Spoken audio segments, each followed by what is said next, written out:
wabarakatuh. Perkenalkan, nama saya Murda Rahim dari Stai Teku di Rundeng Melabuh, Prodi Pendidikan Agama Islam. Pada kesempatan kali ini, saya akan membahas judul yang bertema Helenisme, Mitologi, Filsafat serta Ilmu Pengetahuan. Dalam sejarah terbagi menjadi dua periode filsafat, iaitu periode Yunani kuno dan periode Yunani klasik. Periode Yunani kuno diisi oleh ahli fikir alam seperti Thales, Anaximander, Pythagoras dan Demokritos. Sedangkan pada periode Yunani klasik diisi oleh ahli fikir seperti Socrates, Plato dan Aristoteles. Periode Yunani klasik mencapai puncaknya dengan munculnya Aristoteles.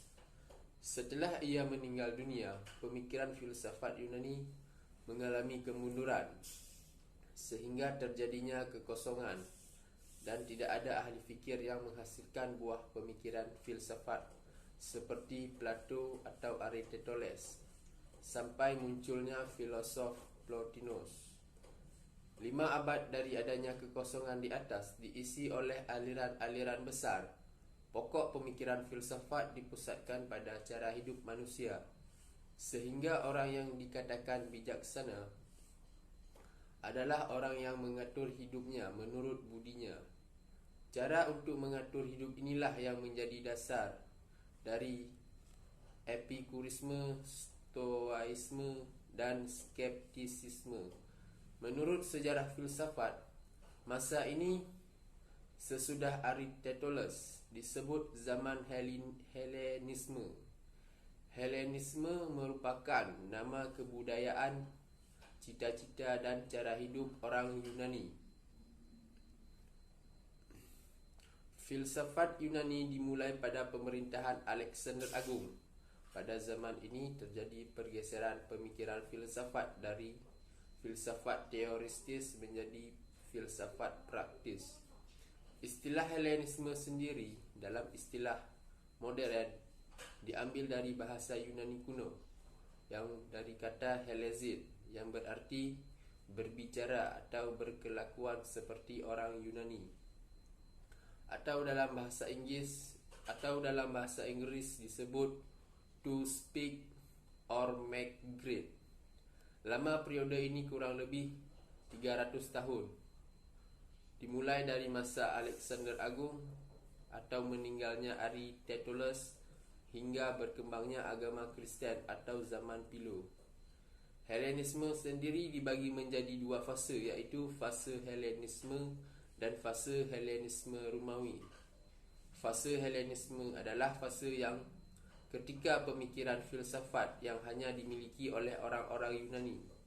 Adapun fase Helenisme Romawi ialah fase yang sudah datang sesudah fase Helenisme dan meliputi semua pemikiran filsafat pada masa kerajaan Romawi, yang membicarakan peninggalan pikiran Yunani. Fase ini dimulai dari akhir abad ke-4 sebelum Masehi sampai pertengahan abad ke-6 di Bizantium dan Roma, atau sampai masa penerjemahan di dunia Arab. Helenisme ditandai dengan adanya fakta bahawa hilangnya perbatasan antara berbagai negara dan kebudayaan. Berbagai kebudayaan yang ada pada zaman ini melebur menjadi satu, yang menampung gagasan-gagasan agama, politik dan juga ilmu pengetahuan. Secara umum, Helenisme juga ditandai dengan keraguan agama, melarutnya kebudayaan dan pesimisme. Terdapat beberapa fenomena mengenai Helenisme, iaitu sebagai berikut. Dalam konteks mitologi, ciri umum pembentukan agama baru sepanjang periode Helenisme ini adalah muatan ajaran mengenai bagaimana umat manusia terlepas dari kematian. Ajaran ini seringkali merupakan rahasia dengan menerima ajaran dan menjalankan ritual-ritual tertentu. Orang yang percaya dapat mengharapkan keabadian jiwa dan kehidupan yang kekal. Yang kedua, dalam konteks filsafat. Filsafat bergerak semakin dekat ke arah keselamatan dan ketenangan. Filsafat juga harus membebaskan manusia dari pesimisme dan rasa takut akan kematian. Dengan demikian, batasan antara agama dan filsafat lambat laun hilang. Yang ketiga, dalam konteks ilmu pengetahuan. Ilmu pengetahuan Helenisme terpengaruh oleh campuran pengetahuan dari berbagai kebudayaan. Kota Alexandria merupakan tempat pertemuan antara timur dan barat yang menjadi pusat ilmu pengetahuan, sementara kota Athena tetap merupakan pusat filsafat yang masih menjalankan ajaran-ajaran filsafat Plato dan Aristoteles. Seperti yang saya jelaskan di atas tentang aliran-aliran Helenisme. Aliran-aliran Helenisme ini terbagi menjadi 4. Adapun keempat aliran tersebut, yang pertama adalah Epikurisme. Pokok ajaran ini adalah bagaimana agar manusia ini dalam hidupnya bahagia. Epikurus mengemukakan bahawa agar manusia dalam hidupnya bahagia terlebih dahulu harus memperoleh ketenangan jiwa. Jadi apabila manusia dapat menghilangkan rasa takutnya, niscaya manusia akan memperoleh ketenangan jiwa yang selanjutnya. Dan terdapat 3 ketakutan dalam diri manusia, iaitu yang pertama, agar manusia tidak takut terhadap kemarahan dewa. Yang kedua, agar manusia tidak takut terhadap kematian. Yang ketiga, agar manusia tidak takut terhadap nasib.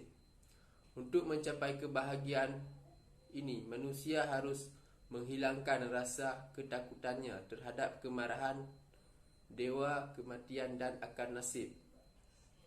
Kedua, ada Stoaisme. Ajaran ini mempunyai persamaan dengan Epikurus. Pokok ajarannya adalah bagaimana manusia dalam hidupnya dapat bahagia. Untuk mencapai kebahagiaan tersebut, manusia harus harmonis terhadap dunia atau alam dan harmoni dengan dirinya sendiri. Untuk mencapai harmoni dengan dunia, manusia terlebih dahulu harus harmoni dengan dirinya sendiri. Apabila manusia telah dapat mencapai harmoni dengan dirinya sendiri, maka kebahagiaan bukan lagi sebagai tujuan utama di hidup, tetapi dalam keadaan harmoni dengan dirinya sendiri, itulah sesungguhnya manusia dalam keadaan apatia, iaitu keadaan tanpa rasa takut, atau keadaan manusia di mana dirinya dapat menguasai segala perasaannya. Yang ketiga ada skeptisme. Pokok ajarannya mengajarkan bagaimana cara manusia agar dapat hidup berbahagia. Syaratnya, manusia perlu tidak mengambil keputusan, karena orang yang tidak pernah mengambil keputusan itu disebut orang yang tidak pernah keliru. Dengan demikian, orang yang bijaksana adalah orang yang selalu ragu-ragu. Dengan ragu-ragu itu, orang tidak akan pernah keliru. Akhirnya, orang tersebut dikatakan sebagai orang yang tidak pernah mengambil keputusan. Dan orang yang tidak pernah mengambil keputusan itulah orang yang berbahagia. Yang keempat ada Neoplatonisme. Kurang lebih 5 abad sesudah Aristoteles meninggal, muncul kembali filsafat Yunani yang untuk terakhir kalinya. Munculnya kembali pemikiran filsafat Yunani ini bersamaan dengan munculnya agama Kristen pada awal abad Masehi. Titik tolak pemikiran ini adalah bahawa asas yang menguasai segala sesuatu adalah satu. Tuhan dianggap sebagai kebaikan tertinggi dan sekaligus menjadi tujuan untuk semua kehendak. Demikian juga manusia sebagai makhluk bukanlah sebagai ciptaan Tuhan, tetapi pancaran Tuhan. Karena zaman Neoplatonisme diwarnai oleh agama, zaman ini disebut sebagai zaman mistik. Secara umum, filsafat Helenisme tidak begitu orisinal. Tidak ada Plato atau Aristoteles baru yang muncul pada masa ini. Sebaliknya, kedua filsuf besar itu menjadi sumber ilham bagi sejumlah aliran filsafat yang lainnya. Cukup sekian video dari saya. Apabila terdapat kesalahan dan kekurangan, mohon dimaafkan. Wabillahi taufik wal hidayah. Wassalamualaikum warahmatullahi wabarakatuh.